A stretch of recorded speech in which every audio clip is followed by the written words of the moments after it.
Que ela venha, meu Pai, declarar o teu santo e exaltado nome. Venha usá-la como instrumento em tuas mãos. Que aquilo que o Senhor projetou, meu Pai, colocou ao coração dela, que ela venha, meu Pai, apregoar o Evangelho aos quatro cantos, porque a casa dela já serve ao Senhor, meu Pai, as famílias dela já servem ao Senhor. Que ela venha, meu Pai, ser um instrumento em tuas mãos nesta hora, para que venha ser derramada a tua presença, para que venha ser derramado o Espírito Santo que habita em nós, meu Pai, para que venha ter festa no céu nessa noite, para que pessoas venham se arrepender dos seus pecados, das suas iniquidades, das suas transgressões, através da exposição do verdadeiro Evangelho, o Evangelho genuíno, o Evangelho santo, o Evangelho perfeito e agradável, que é o Evangelho da cruz, que é o Evangelho de Jesus que morreu naquela cruz por nós, para que nós tenhamos vida e vida em abundância, em nome do Senhor Jesus. Em nome de Jesus. Amém?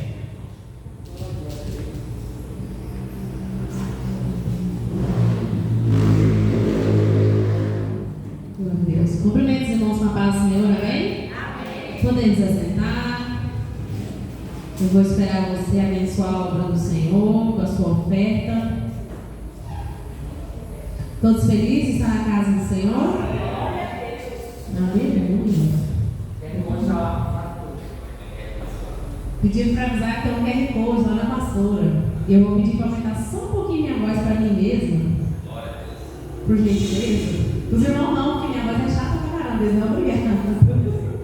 É só pra mim, só mais um pouquinho. Ô, aí, obrigada. Gente, eu juro que eu não sou enjoada, tá? É só sou um pouquinho surda. Enjoada, quando a gente vai no lugar, se dá uma pregação e o irmão começa brigando com o som. Basta, né? Não estou brigando não, não varão. É só porque eu sou surda mesmo. Aleluia. Todo mundo abençoa a obra do Senhor com a sua oferta? Ainda tem gente ofertando. Que momento maravilhoso.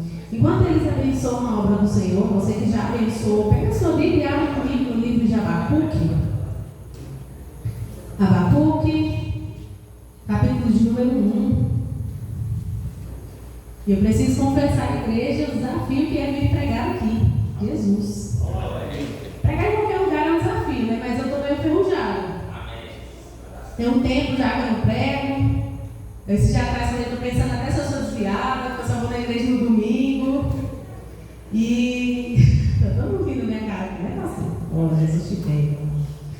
E por causa dessa questão de eu não estar frequentando a igreja durante a semana, devido à faculdade, eu fiz um propósito com o Senhor e eu faço um pequeno culto todo dia de manhã. Só eu e Deus. Eu leio a Bíblia, eu louvo e eu oro. Falo, Pai, sem comunhão eu não quero ficar, não. Eu fico sem comunhão com a igreja, mas sem comunhão com Deus não dá. E o pastor me convidou para pregar e eu falei, Senhor, e agora? Porque quando você lê a Bíblia todo dia, você tem um monte de coisa para você falar, né? Tem como falar disso tudo, Senhor? Vamos ao primeiro versículo para poder vocês sentarem e ficar confortáveis, combinado? Abacuque, capítulo de número 1, versículo de número 1, que vai dizer: advertência revelada ao profeta Abacuque, a primeira queixa de Abacuque. Até quando, Senhor, clamarei por socorro sem que tu ouças? Até quando gritarei a ti violência sem que traga salvação? Podemos acertar? E o Senhor me trouxe essa palavra e eu falei, meu Deus, eu não sei o pastor, mas quando o Senhor te revela uma palavra, você consegue ter meio que uma direção de para quem você está pregando, não é mesmo? Por exemplo, se Deus me entrega uma palavra de perdão, eu compreendo que eu estou no meio de um povo que está sofrendo e que precisa de perdoar e ser perdoado. Mas essa palavra que o Senhor me entregou hoje tem dois lados. E eu vou te pedir para prestar um pouquinho de atenção comigo, porque você precisa entender qual dessas duas versões é sua. Você é o profeta que precisa de resposta ou que ainda não aceitou a resposta que teve? Eu não assusto fácil, tá, gente? Ou você faz parte do povo que já recebeu a resposta, que já está na fase da vitória e ainda não consegue desfrutar da bênção que Deus te entregou? Vou perguntar de novo, porque tem uma torcida feliz e outra triste ali fora, talvez você não prestou atenção. Você faz parte daquela versão do profeta que procura uma resposta e veio aqui hoje saber de Deus o que Ele tem para a sua vida, ou você faz parte do grupo de pessoas que já recebeu de Deus a vitória, mas ainda não consegue desfrutar das coisas que Deus te deu. Não precisa me responder, é uma pergunta que eu vou fazer agora, para no fim do culto você ter que chegar a alguma conclusão pessoal. A palavra do Senhor, no livro de Abacuque, no capítulo de número 1, até o versículo 4, eu vou ler novamente. Até quando, Senhor, clamarei por socorro sem que tu ouças? Até quando declararei e gritarei a ti violência sem que traga salvação? Porque me fazes ver a injustiça e contemplar a maldade, a destruição, a violência. Estão tudo diante de mim, a luta, o conflito está por todo lado. Por isso, a lei se enfraquece e a justiça nunca prevalece. Os ímpios prejudicam os justos e assim a justiça é pervertida. Nessa oração, Abacuque está perguntando para Deus por quê? Por que o povo é idólatra? Por que o povo peca? Por que a prostituição entrou dentro da igreja? Por que está tudo dando errado e de Deus não vem resposta? Abacuque faz uma oração ao Senhor e ele quer saber por quê. O primeiro versículo diz: até quando, Senhor? Quantas vezes nós fazemos a mesma oração? Até quando, meu Deus? Até quando eu vou passar por isso? Até quando eu vou ver isso? Até quando tudo vai ficar assim? E Abacuque faz essa oração ao Senhor não em questionamento. Era uma dúvida que ele tinha em seu coração. Era um desespero que ele vivenciava. De ver tudo se desabando e ele vendo a presença do Senhor se distanciando, e era como se Deus não fizesse nada. E eu quero te perguntar quantas vezes lá na sua casa você acha que Deus não está fazendo nada? Quantas vezes você olha tudo do mesmo jeito e se pergunta: Deus, mas o Senhor não vai fazer nada? Pai, nada do que eu falo para o Senhor me responde. Só que para Abacuque teve resposta. No versículo de número 5, a resposta do Senhor: olhem as nações e contemplem-nas, fiquem atônitos e pasmem, pois nos dias de vocês farei algo em que não creriam se lhes fosse contado. Olha Deus dizendo para ele: olha, eu vou fazer um negócio que se alguém te falasse, você não acreditaria. O que eu vou fazer é tão que se alguém te dissesse, Abacuque, que não fosse eu, você não acreditaria. E no versículo de número 6 ele diz: estou trazendo os babilônios, nação cruel e impetuosa, que marcha por toda a extensão da terra para apoderar-se de moradias que não lhe pertencem. Acredito que os irmãos sabem quem são os babilônios, mas a verdade é a seguinte: Abacuque faz ao Senhor uma oração pedindo por socorro. E a resposta que ele tem de Deus é: eu vou colocar os inimigos de vocês para dominar a sua terra.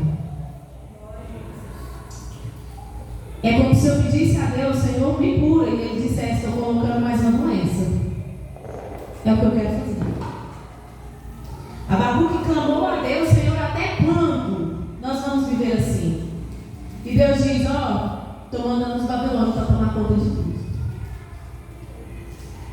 Eu, como oradora, sinceramente, quando eu li essa palavra hoje novamente, eu falei: Senhor, no meu dia a dia, eu vejo isso acontecendo o tempo todo.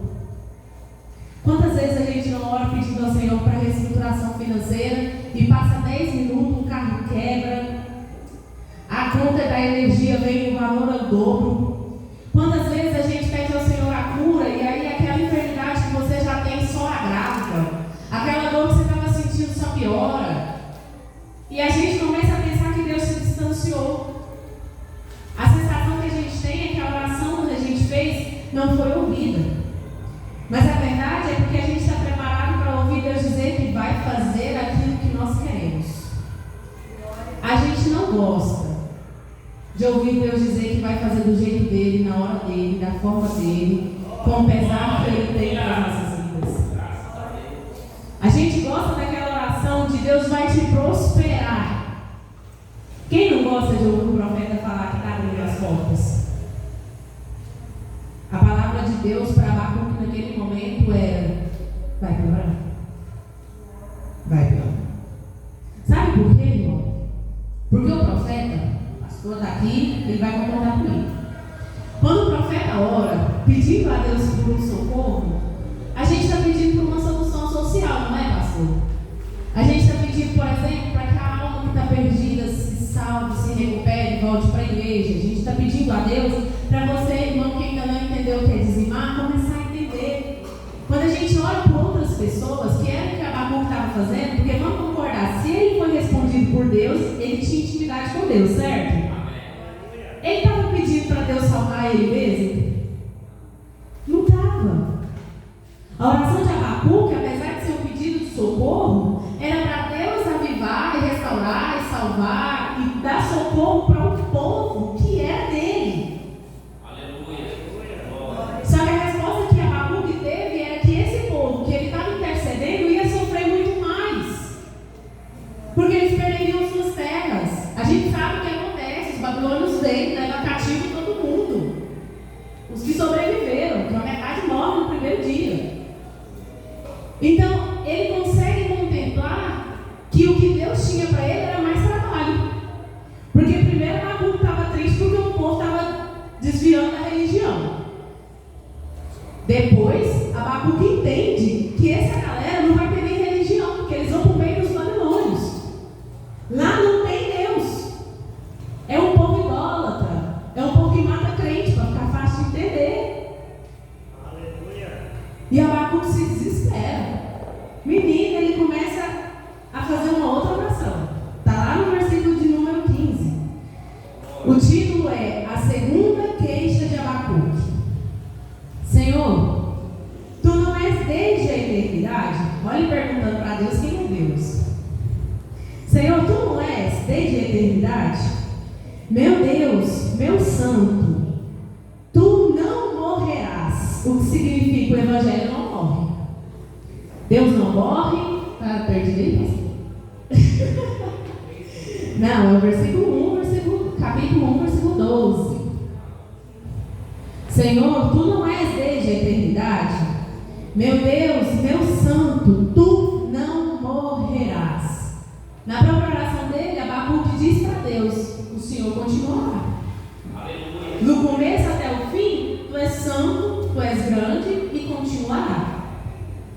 Senhor, Tu designaste essa nação para executar juízo. Ó rocha, determinastes que ela aplicasse castigo. O que está escrito na Bíblia de vocês? É castigo também? Quando Deus diz a Abacuque que vai mandar os babilônios, Abacuque não vê aquilo como um fim. Porque ele diz: ó, Deus é grande e Deus continuará. Então, se Deus é grande e continuará, ele precisa do povo dele. Não por necessidade, mas para provar quem ele é. Então, se o povo vai viver, significa que o que Deus tem para nós é o quê? Castigo. Irmão, sabe por que eu frisei esse versículo? Porque o que eu quero ir está lá na frente. Porque nós não entendemos quando é que Deus está castigando. Eu sei, é difícil estar agora, né, gente? Oh, Jesus. Eu vou falar uma verdade para vocês. Eu estava preparada para vir aqui hoje. Eu tinha preparado uma palavra de Deus tem vitória. Falei, é o último domingo do ano. O que é isso? Vamos pregar o amor, a bênção, a dádiva de Deus. Aí acabou a vigília ontem, que eu pedi permissão para o bispo para estar aqui. Ele não proíbe, mas a gente faz a boa educação de respeito. Bispo, amanhã eu vou estar pregando lá na congregação. Pois é, irmã, vai ser uma bênção. Fala o que Deus mandar lá. Mesmo que não goste, vai embora. O bispo você está ficando doido, eu estou querendo pregar vitória. Como é que o povo não vai gostar? Eles vão ficar felizes o mundo inteiro, vai todo mundo dar glória. Aí hoje eu fui estudar a Bíblia e entendi a bispo. Quase que eu mandei mensagem para ele assim, entendi, eu já entendi. Porque para ter vitória tem castigo primeiro, irmão. É fato. Ninguém ganha uma grande bênção. Ninguém chega onde sonhou. Ninguém vai longe sem ser castigado primeiro. Para chegar lá em cima você precisa ser moldado. E o molde de Deus é castigo. O molde de Deus é juízo. O molde de Deus é transformação de comportamento. E era o que esse povo ia vivenciar. E Abacuque entendeu. E se ele não tinha entendido, ele pelo menos profetizou. Deus, eu sei que vai todo mundo dar certo. Vai dar certo aqui. E que o Senhor só vai castigar. Eu não sei se ele estava querendo convencer a Deus ou ele mesmo. Mas ele estava falando que ia dar tudo certo. E aí, mais adiante, no versículo 13. Seus olhos são tão puros que não suportam ver o mal. Não podes tolerar a maldade. Então, por que tolera os perversos? Por que ficas calado enquanto os ímpios devoram os que são mais justos do que eles? Olha Abacuque fazendo a mesma oração que a gente faz todo dia. Se a gente não ora, a gente pelo menos pragueja a vida dos outros, né? Fulano nem crente é e nem isso. Beltrano nem serve a Deus e olha como é que está. Passa um enviado de Deus na nossa frente. Faz tudo errado, mas alcança tudo que sonha. O que passa na sua mente quando isso acontece? Você abençoa a vida dele? Gente, pelo amor de Deus, sem hipocrisia, não é possível que é só eu. A gente não abençoa. A gente quer saber de Deus. Por que os ímpios conseguem o que querem? A gente chega a orar. E se a gente não fizesse isso, na Bíblia não tinha pelo menos 20 menções do Senhor dizendo para que a gente não tenha inveja dos ímpios. Se isso não acontecesse, não estava na Bíblia. E tá, porque acontece. A gente quer saber por que está fazendo certo e não chega onde quer. Por que eu estou fazendo aquilo que eu tenho que fazer, aquilo que Deus me manda fazer, e a resposta que eu tenho do Senhor ainda é que a Babilônia vai me buscar? A gente faz essa oração assim como Abacuque fez. Questiona a Deus por quê? Porque quando Abacuque faz essa oração, ele queria saber duas coisas. A primeira, por que o povo babilônico podia conquistar a terra dele se eles não mereciam? E a segunda, por que aqueles que eram justos iam pagar junto com os idólatras? Porque a gente pensa que só quem faz errado é castigado. A gente não pensa que às vezes aquele que está errando dentro da nossa casa vai fazer a gente pagar pelo castigo junto com ele. A gente não pensa que muitas vezes aquele que está dentro do ministério fazendo a coisa, empurrando a barriga, fazendo de qualquer jeito, a gente não entende que não corrigir o irmão, que não direcionar o marido, que não direcionar a esposa, que não disciplinar o filho, vai fazer castigo vir para a nossa casa do mesmo jeito. A verdade é que a postura que você tem mediante ao erro daqueles que estão à sua volta traz castigo para a sua vida da mesma forma. Você paga junto. A verdade é que Abacuque não tinha nem feito nada, ele ia para a Babilônia do mesmo jeito. Tem vezes que a gente nem faz nada, mas aí a crise financeira chega na nossa empresa. Quem fez errado? Alguém fez. Deus não sai distribuindo uma unção para todo mundo assim não, viu? Estrelinha de Jesus, alecrim dourado. A verdade é que se chegou o castigo é porque teve uma conduta. E se não chegou o castigo ainda, irmão, se apruma, porque chega. O castigo chega. Para todo mundo. Porque é o jeitinho de Deus de nos colocar do jeitinho que Ele quer. Sabe por quê? Deus não te fez para ser rico, não, irmão. Foi para isso, não. Ele vai te dar com acrescentar de obras. Mas Ele te fez para ser servo. E adorador. Não está adorando, está sendo servo do jeitinho que Ele quer? Vai vir castigo. Vai vir castigo. Eu não estou praguejando, é a Bíblia que a gente acabou de ler. Não vou voltar porque o tempo não me espera, não tem lógica. Mas lá no capítulo de número 2, seguindo aí, ó, vocês estão vendo que eu estou contando a historinha do começo em diante. No capítulo de número 2, versículo de número 1, vai dizendo: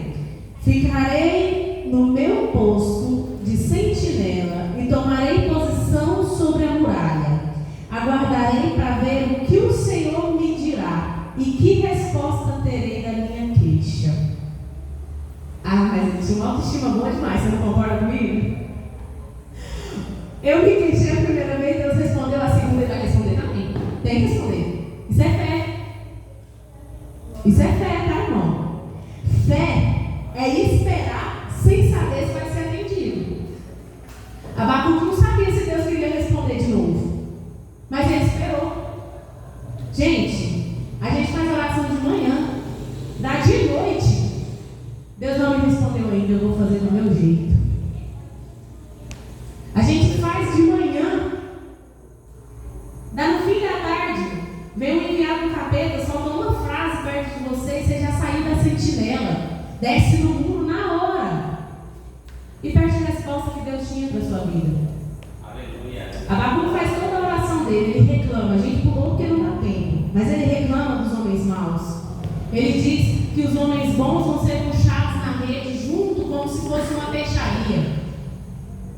Ele praticamente diz para Deus, a postura que o senhor está tomando aí não vai dar melhor não, viu? Mandar esse povo buscar todo mundo, sendo que só uma parte está errada, não é a melhor conduta. Com todo o respeitinho que ele tinha, mas ele disse. E aí lá no versículo no capítulo número 2, ele começa dizendo, eu vou esperar a resposta. Eu vou esperar no Senhor a resposta. Irmão, sabe por que muitas vezes Deus não nos responde? Porque nem sempre a gente está preparado para a resposta que Ele vai dar. Glória a Deus. Muitas vezes. E isso é doloroso, mas é a verdade. Muitas vezes a gente faz uma oração muito sincera, a gente chora. Eu choro muito, gente, eu sou maravilhosa para orar. Dá 5 minutos. Se eu orei 5, 1,5 Deus entendeu, o resto foi gemido e inexprimível. Só choro. Vai ter que traduzir as lágrimas. Porque eu sou chorona, né? Tá Deus assim. Mas a gente chora, a gente se rasga, e a gente chega a dizer, Senhor, eu me quebrantei na tua presença, eu fiz tudo que eu podia fazer, e o Senhor não me respondeu. Às vezes Deus só está zelando de você quando Ele não te responde. Talvez não, Ele sabe. Ele sabe que você não está preparado para ouvir. Às vezes a gente faz pedidos ao Senhor, que Ele sabe que se te disser não, audivelmente te mata. E a gente só entende isso quando escuta um não. Aí você fala, Deus era tão bom o silêncio, que eu preservava a fé.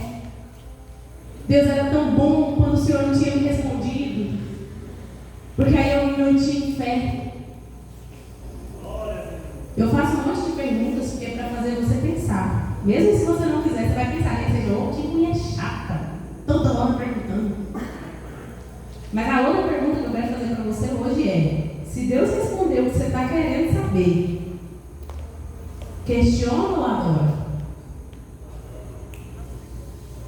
Se hoje Ele responder aquilo que você perguntou no começo do culto e a resposta não for tão boa quanto você espera, questiona ou adora?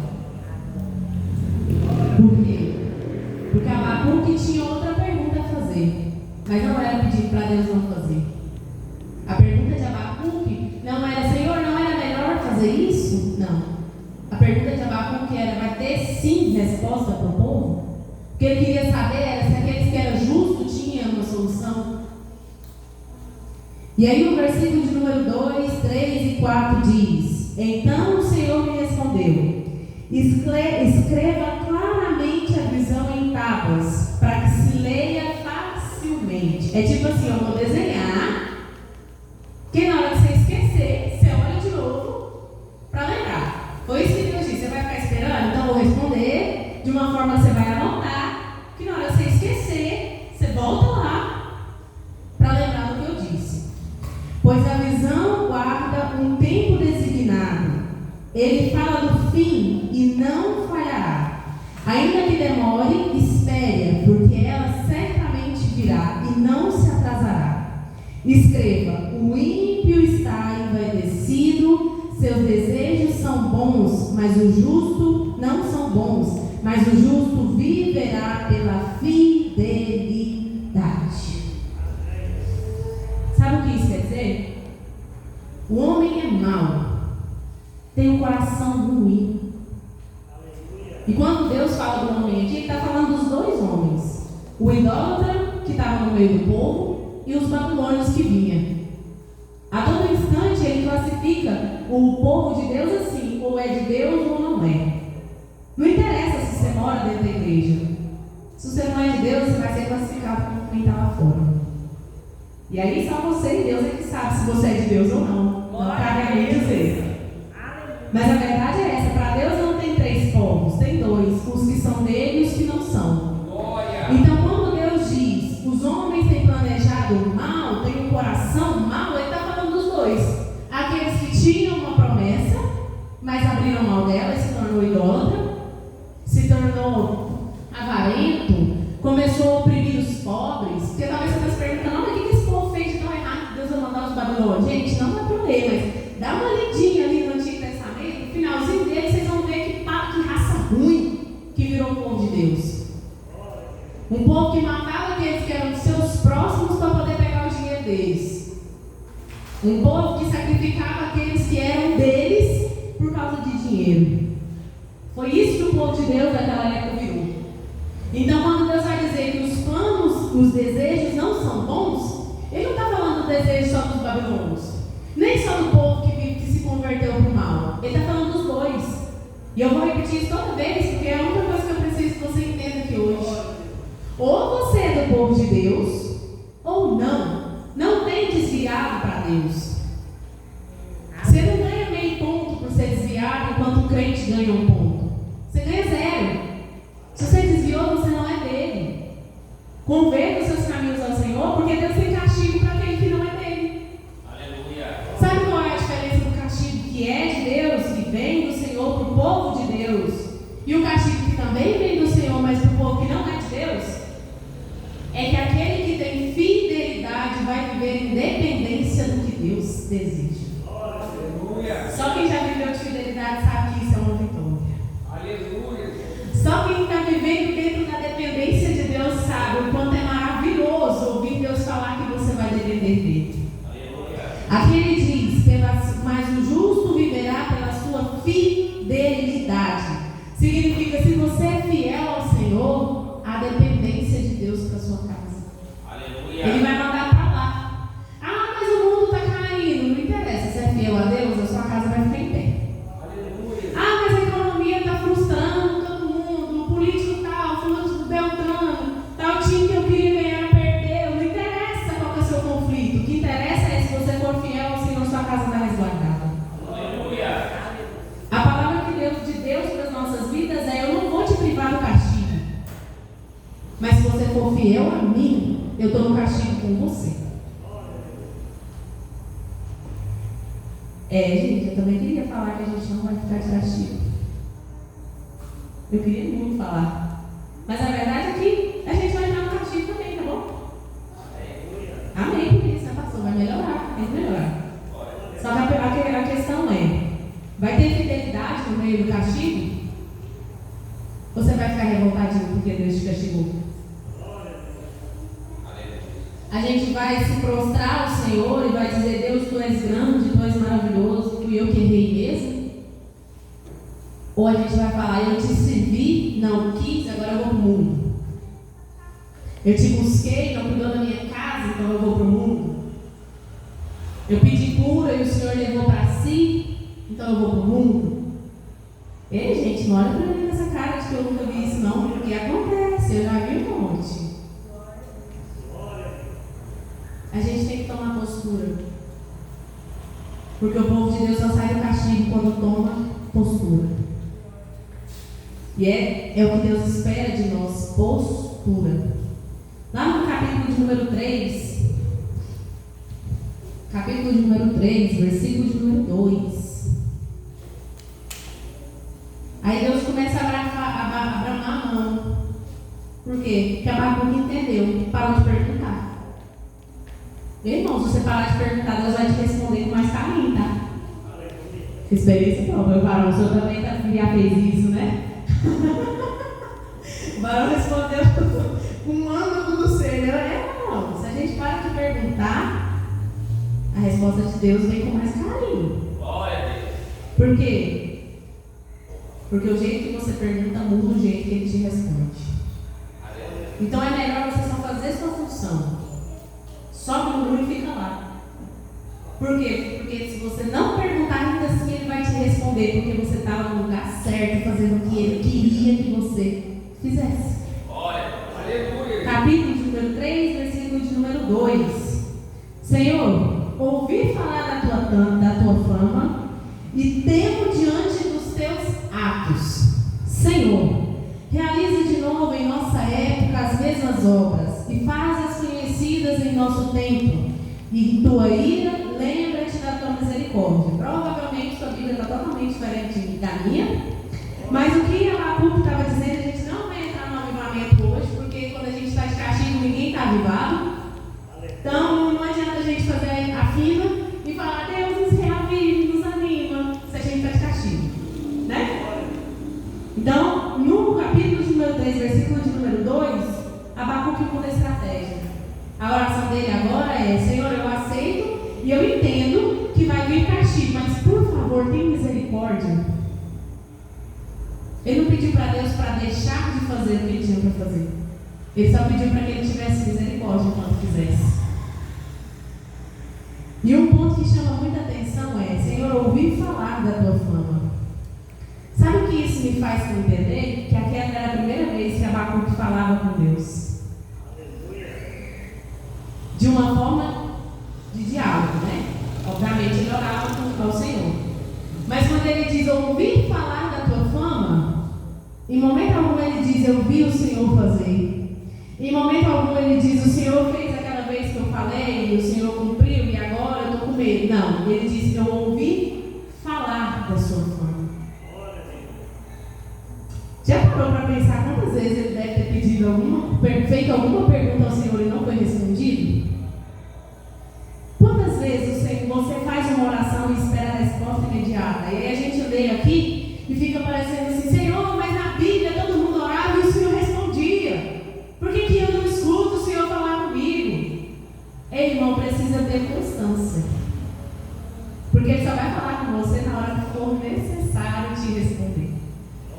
E a gente volta lá no que eu disse aquela hora, porque muitas vezes nós não estamos preparados para a resposta que Ele tem. E aqui Abacuque deixa claro, Senhor, eu já entendi, o Senhor vai fazer. Eu já aceitei. Mas tenha misericórdia, Pai. Seja misericordioso com o seu povo. Olha para a gente com um olhar de amor. Irmão, tem hora que a gente está passando por umas lutas que a melhor oração é essa. Deita no chão e fala, Pai, por favor, eu sei que eu sou um nada. E que o que eu fiz está tudo errado. Ou então, Senhor, eu sei que eu sou burro e ainda não entendi o que eu fiz de errado. Eu vi falando para Deus que eu sou burro, porque eu demoro um pouquinho para entender o que Ele está falando para mim. Então, eu vim falar para Ele que eu sou burro. Pai, a burrice aqui não está acompanhando o seu agir, mas tem misericórdia de mim. Manda alguém inteligente para me explicar, então. Usa um profeta para falar comigo. Só que aqui no caso não tinha essa opção, porque Abacuque era o que? Era o profeta. Quem que ia falar para Abacuque? Ninguém, ele estava chorando sozinho. Sabe por quê, irmão? Tem guerra, você vai lutar sozinho. E aí, lembra que eu falei no começo? Você precisa entender quem você é no dia de hoje. Você é um profeta que está querendo a resposta de Deus e não teve ainda?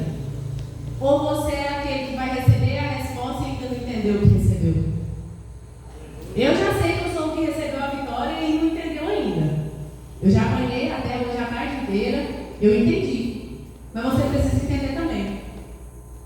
Você precisa entender se você é um profeta, porque aqui é uma igreja que 70% é corpo de obreiro, certo? Não é? 70% da igreja é corpo de obreiro. É complicado pregar para vocês, gente. Eu vou ser sincera, minha última conversa com o corpo de obreiro gerou polêmica familiar ainda. Por quê? Porque pra gente não tem mais a opção de parar. Você pôs a mão no arado, vai ter que fazer. Glória a Deus. É a sua opção agora para frente, é fazer. E aí lá no capítulo, ainda no capítulo de número 3, só para a gente finalizar essa parte, versículo de número 16.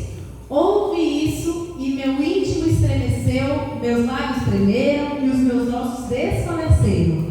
Minhas pernas vacilaram, tranquilo esperarei o dia da desgraça que virá sobre o povo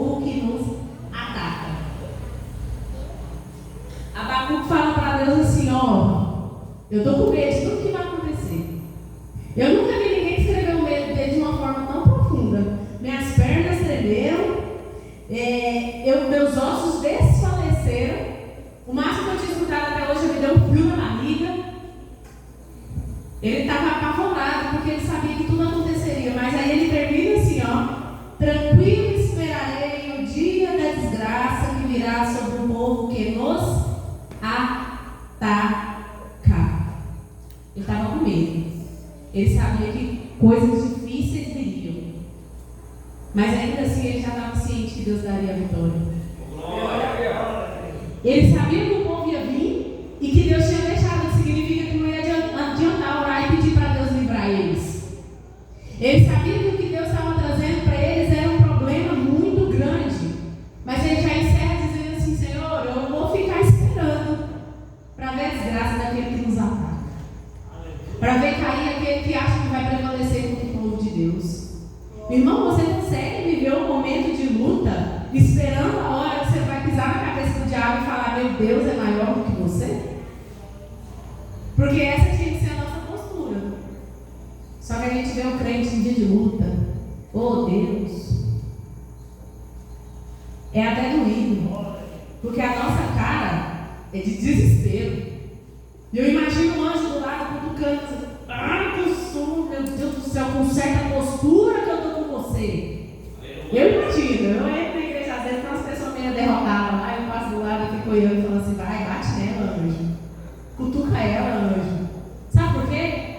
Irmão, se o dono da batalha é seu pai, você andar arrastando no chão é só um ato de birra para ele, tá? Deus não vai ficar com dó de você.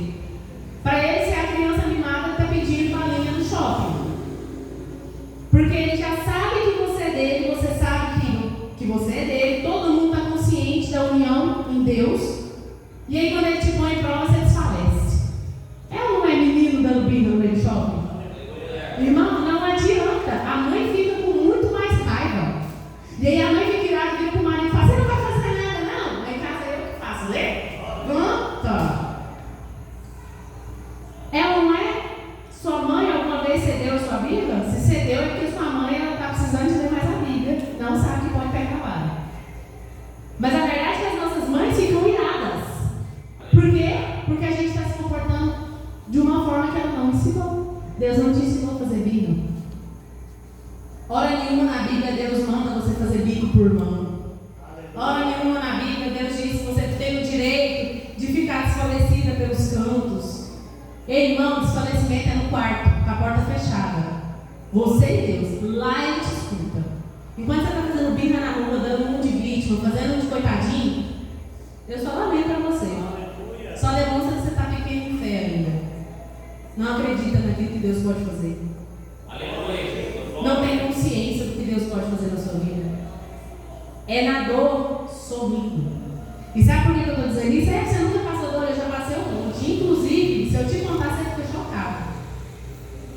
Mas o Senhor, no capítulo de número 3, versículo 17, vai nos deixando um trecho da oração de Abacuque que diz: mesmo que não floresça a figueira e não havendo uvas na videira, mesmo falhando a safra das azeitonas e não havendo produção de alimento nas lavouras, nem ovelhas no curral, nem bois nos estábulos, ainda assim eu exaltarei ao Senhor e me alegrarei no Deus da minha salvação. O Senhor, o soberano, é a minha força. Ele fez os meus pés como de um cervo e me faz andar em lugares altos. Abacuque diz ao Senhor: se faltar comida, eu te adoro. Se faltar azeite, sabe o que é se faltar azeite, irmão? É se faltar unção. Eu te adoro. Quando Abacuque descreve exatamente todos os condimentos que pode faltar e ele segue servindo ao Senhor, ele está querendo dizer assim: Pai, mesmo que falte tudo, e tudo aqui está incluindo a presença de Deus. Aleluia. Se faltar tudo, eu vou seguir para o alto. Aleluia. Sabe o que a gente faz quando a gente vai para o culto e não sente a presença? A gente se revolta. Aleluia. Que culto frio. O pastor não jejuou essa semana. Que Os irmãos do louvor não ensaiou nada, certeza. O fulano parou na porta e não deu paz ao Senhor. O irmão Abacuque sabia que ia morrer pela mão do inimigo. E ele estava dizendo: Senhor, ainda que a figueira não floresça. Pai, se o pé da azeitona não der azeitona para fazer um azeite, sabe o que quer dizer? Não é se acabar o azeite da panela, é se faltar o fruto que faz o azeite, eu ainda te adorarei. E eu vou te falar uma coisa, isso aqui é muito bonito de dizer, mas a hora de viver isso daqui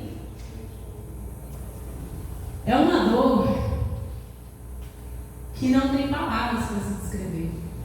Quando você engole o choro para dizer: todavia te alegrarei, me alegrarei, todavia eu me buscarei na tua presença, mesmo que falte tudo, eu vou te adorar, Senhor.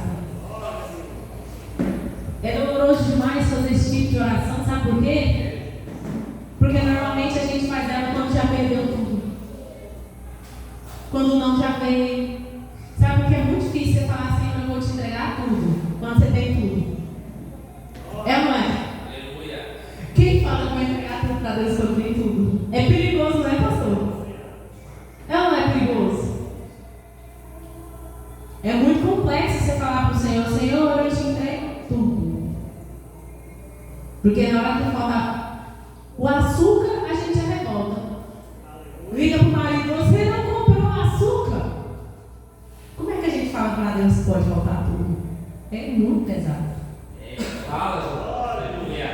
Só que aí, quando a gente está na dor, a gente já perdeu. E aí a gente já entende que depois que perdeu, entregar para Deus o que resta é mais do que obrigação. É muito complexo e você pode olhar para mim. Às vezes eu entendo, você olha e fala assim: ele está falando porque não sabe. Gente, eu sei, eu sei. Inclusive, esse versículo em si, eu tenho um testemunho muito pesado sobre ele. Antes de 2019, eu entrei numa campanha de oração muito forte, porque eu acreditava que qualquer coisa que a gente pedisse a Deus, em sinceridade, Ele responderia. Eu gosto de pregar aquilo que eu vivo, que é para não abrir brecha para Satanás. E eu falava ao Senhor, eu fazia uma oração, entrou em uma enfermidade e ele foi diagnosticado com câncer raro. E a nossa igreja, o nosso ministério, nos faz acreditar em coisas raras. Porque eu cresci aqui, eu vi Aleijado andar. Eu participei de vigília que eu vi a cadeira de roda passando em cima de todo mundo e o Aleijado que tinha 20 anos que não ficava em pé andando. Eu vi, ninguém me contou, eu vi. Eu vi gente sendo curada de câncer, eu vi gente vomitando macumba, eu vi coisas desde a formação do meu entendimento. Então eu achava que se eu orasse, se eu fosse sincera, assim como a Abacuque foi, Deus faria o que eu queria. E quando eu descobri que, quando foi contado o que estava acontecendo, foi assim que começou a pandemia. Segundo dia de lockdown, todo mundo fechado, ninguém pode visitar, e eu ainda seguindo oração e ele internado. E eu orando: Senhor, eu sei que o Senhor faz. Tinha um louvor na época que falava que Deus cura, não lembro mais o louvor. Tinha um louvor na época da pandemia, né? Então os louvor falavam de vitória, que era para fortalecer o crente. Aleluia. E eu orava esse louvor, eu orava, e eu orava sozinha. A minha postura perto da família era: Deus vai fazer, porque é o certo. Acabei de pregar. No meu nome eu bati, até que a notícia chegou: seu avô faleceu. Eu desabei. E eu desabei em fé. Falei: Senhor, mas eu orei tudo. Tomei um banho de 2 horas. Eu só chorava. Eu tenho certeza que eu nem lavei meu cabelo, eu só molhei ele. Porque ele estava um pau de noite. Ele estava duro. Só joguei água. E o Gabriel, toda a minha família organizando para ir pro velório, aquele velório medíocre de pandemia. Ninguém pode chegar perto de ninguém, o corpo lá naquela distância. Era um trem absurdo. Graças a Deus passou. E Eu lembro que na hora que fechou o caixão, a gente foi pro cemitério. O Wender entrou dentro do carro, assim, que eu estava dormindo, aí esse tinha, acho que um aninho. Eu olhei para o Wender, olhou para trás, falou assim: não, vou descer, tá chovendo. Vai tirar dentro do carro e tal, você vai. E aí na hora que eu pisei, quando você chega no cemitério, a ficha cai, né? Realmente, caramba. E eu pisei dentro do cemitério e uma pessoa veio e me abraçou. E o enviado do cão veio junto com ela. Olhou bem no fundo dos meus olhos e a gente sabe quando é uma afronta do diabo. Eu nem tenho raiva dessa pessoa, porque eu sei que não foi ela, foi o capeta. Olhou no fundo dos meus olhos e falou assim: porque às vezes a gente ora, mas orar quase sempre não resolve nada. Está repreendido, na minha casa resolve. Lá na minha casa resolve. Não resolveu hoje, porque não era da vontade de Deus, mas lá em casa resolve. E eu falei para a pessoa, falei: pronto, comer uma briga familiar também no dia do velório. E a minha vida é grande, ela não só pensa, ela sai. E eu falei para a pessoa, e eu fui até o chão, caminhando, e o Espírito Santo falando para mim: você não pode só falar, você tem que acreditar no que você disse. Eu acredito. E tem um louvor com essa letra: ainda que a figueira não floresça e o fruto da videira minta. Gente, eu fui cantando esse hino até chegar lá. E enterrou, e eu cantando, e eu voltei, todo mundo falando comigo, e eu só cantava: eu vou me alegrar, eu vou me alegrar, eu vou me alegrar. Consegue entender? Você não precisa de enterrar ninguém não, irmão. Então, todo mundo tem seu tempo. Chegou o tempo dele. E era a minha dor. Mas eu quero que você entenda que para a sua dor também precisa haver alegria. A sua dor, seja lá qual for ela, na presença de Deus, precisa manifestar em você adoração. Senão não tem sentido o castigo. Não chorei mais. Falei: não chorarei. Chega, já falei para Deus, eu já sofri, agora eu vou sentir saudade, que é normal, né? Fui para a igreja, fui para casa. Passou uns 40 minutos que a gente estava dentro de casa, o bispo liga: irmã, como é que você está? Falou: gente, ele não está perguntando isso não. Vai, bispo, aí. Tinha acabado de me ver? Pois é, irmã, tem uma live para fazer lá na igreja, você vai? É teste. Não, ele não está perguntando se eu vou fazer uma live agora, uma hora dessa. Vai, bispo, ninguém vai não? Ele vai. Vai um monte de gente, mas eu quero saber se você vai. Tá bom, eu vou. Eu fui, eu não cantei nada nessa live. Eu só chorei. E adivinha qual foi o hino da live? Ainda que a figueira não floresça. Sabe por quê, irmão? Porque Deus precisa ser o centro da nossa vida, mesmo se não tiver flores no caminho. Deus precisa ser o centro da nossa vida, mesmo que no dia a dia você não consiga ver a unção dele sendo derramada. Eu não participo muito disso porque eu sou aquele tipo de crente que espiritualiza tudo. Vocês também são assim? É, Carol. Carol tá mais ou menos. Eu sou. Às vezes nem é espiritual, mas eu considero. Eu falei que se for, eu já estou dentro da oração. Eu sou esse tipo de crente que funciona, tá? Ser espiritual o tempo todo é ótimo. Porque a gente impede um pouco de pecar. Eu pego do mesmo jeito que você, tá, gente? É só para dar uma segurada mesmo. E a gente vai visualizando o agir de Deus dentro desta atmosfera em que você compreende que Ele vai fazer o que Ele quer fazer na hora que Ele quiser fazer. Porque a sua opinião não vai mudar o que Deus tem para a sua vida. Pelo contrário, ou dificulta ou facilita. Se você aceita o que Ele quer, vai mais fácil. Não concorda? Aí tem um caminho mais complexo, vem a Babilônia, te leva, você vira preso. Tem toda essa questão. E aí, para não ficar só no castigo, lá no livro de Zacarias, eu estou caminhando para o fim, não começa a dormir. Livro de Zacarias, capítulo de número 1. Pulou, hein? E agora, irmão, ficou doido? Aleluia.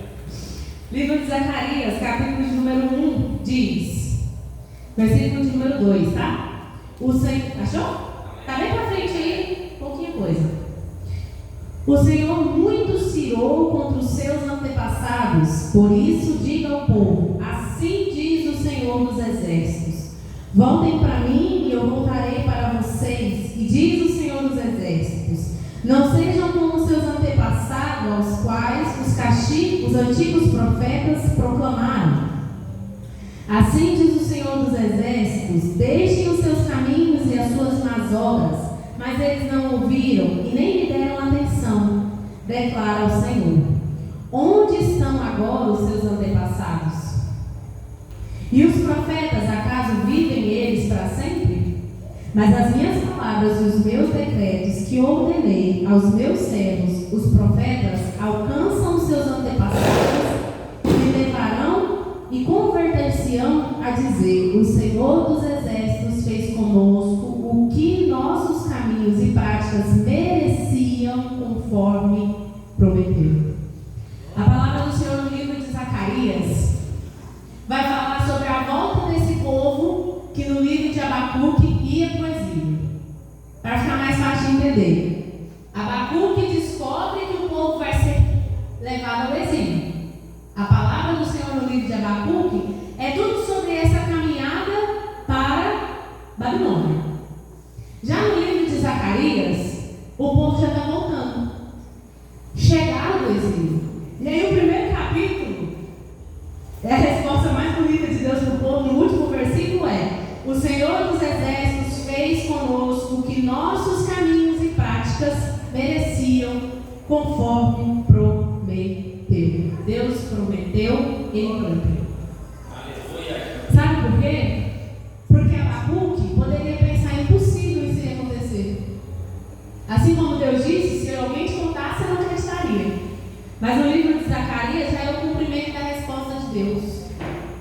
Já é o povo voltando da Babilônia. Já é o povo saindo da prisão. Por que eu estou lendo essa parte do texto? Para você entender que todo castigo tem um fim. Aleluia. Se está ficando muito tempo no castigo, é porque você levantou antes da hora.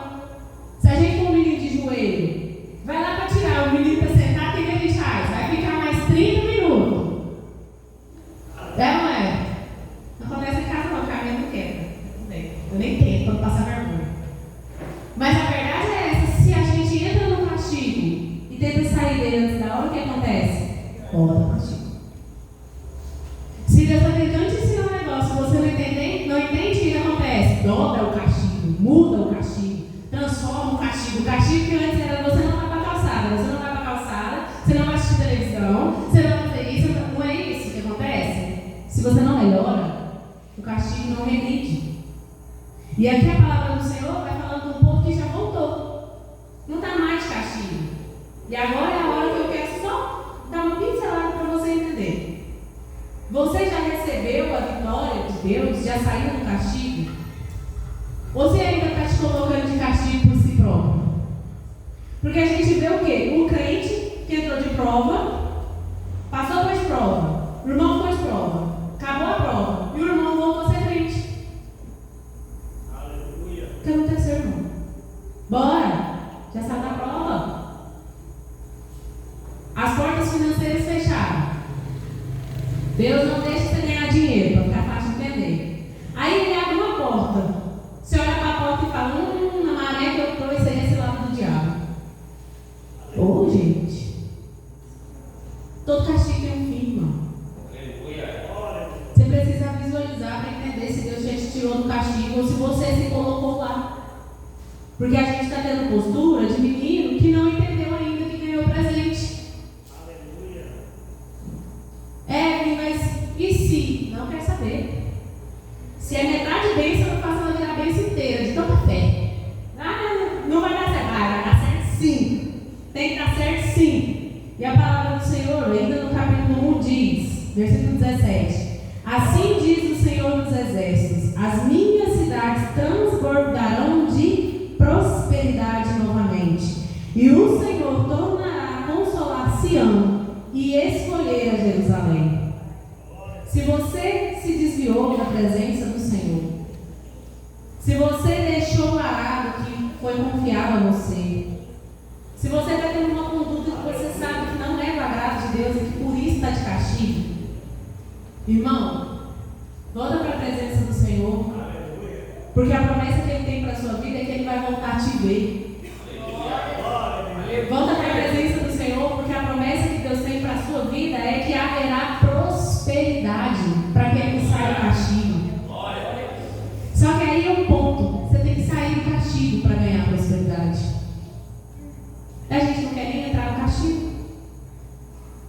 Deus começa a castigar, a gente faz o quê? Vaza. Não vou ficar nessa igreja. O pastor começa a disciplinar, essa igreja não é para mim. Glória a Deus. A irmã do qual faz uma oração que você não gostou, o pastor fica deixando essas irmãs ficar orando para a gente, povo sem preparo. Para sair do castigo tem que entrar no castigo.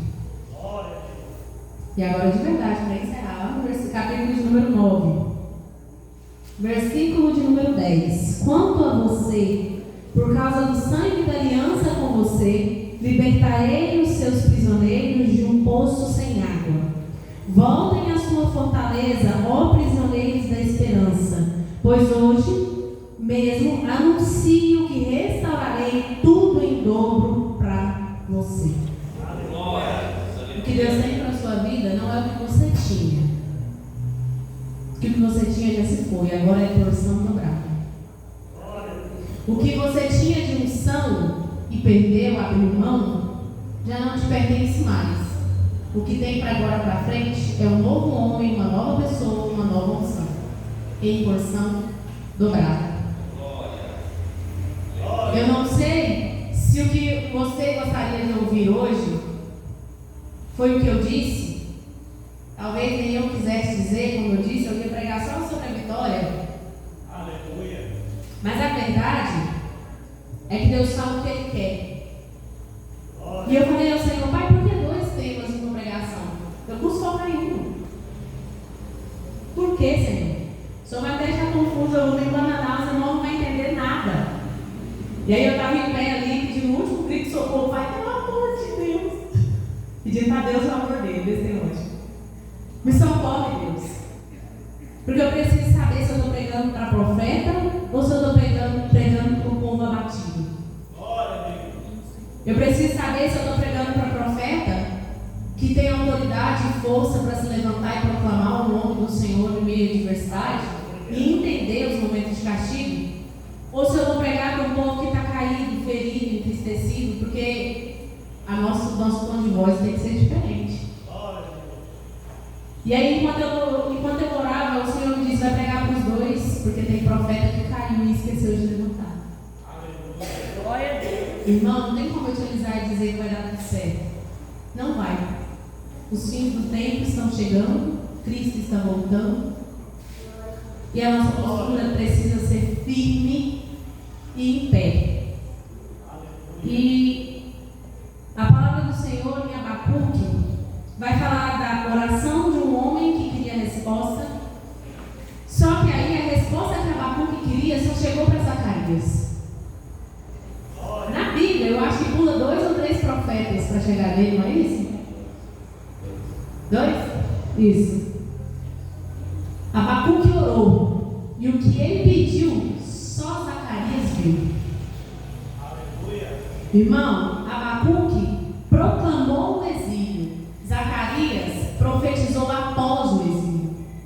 Só que entre esses 2 pontos, houve vários profetas que estavam no exílio. Exemplo, Jeremias, eu acho que Daniel, certo? Bora, pastor. Fala aí. Jeremias, Ezequias, Daniel, foram profetas que vivenciaram o exílio. Eu não sei que tipo de profeta que você é, irmão. Eu não sei dizer se você faz parte dos que está anunciando para sua família que é chegada a hora. Eu não sei se você é um profeta que está tentando explicar para o povo de Deus que o crente tem que ter postura de vitória. Ou se você é um profeta que está igual a Daniel, orando de manhã, de tarde, de noite, para ver se o povo sai da Babilônia. Não sei que tipo de profeta você é.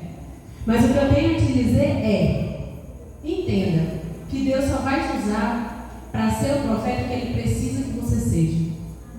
Porque o que está nos frustrando, pastor, é porque a gente quer profetizar a vitória. Eu queria profetizar a vitória hoje. Não deu. E aí a gente vê um corpo de obreiro frustrado. Por quê? Porque quer profetizar a vitória, mas Deus está te mandando profetizar a varia aí. Profetiza só o que Deus quer. Entenda que para todo tempo existe um profeta escolhido por Deus. Para toda condição e toda história existe um profeta chamado por Deus. Você só precisa entender o que é fazer é você? Não. Abacuque não chamou os babilônios. Pelo contrário, ele só pediu para Deus misericórdia. Da mesma forma que Zacarias não foi lá e tirou o povo do meio da Babilônia. Não é a gente que faz, é Deus quem faz. Não é a gente que escolhe onde vai profetizar, é Deus quem escolhe. Não é a gente que determina para que povo a gente vai profetizar, é Deus quem escolhe. Eu queria muito não profetizar para parente nenhum. Minha vida ia ser muito mais feliz. Tenho certeza.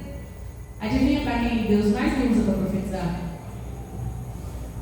Para a família, gente. Olha, minha família é assim: 50 pastores, 30 missionárias, 70 diaconistas. Não é isso tudo não, gente.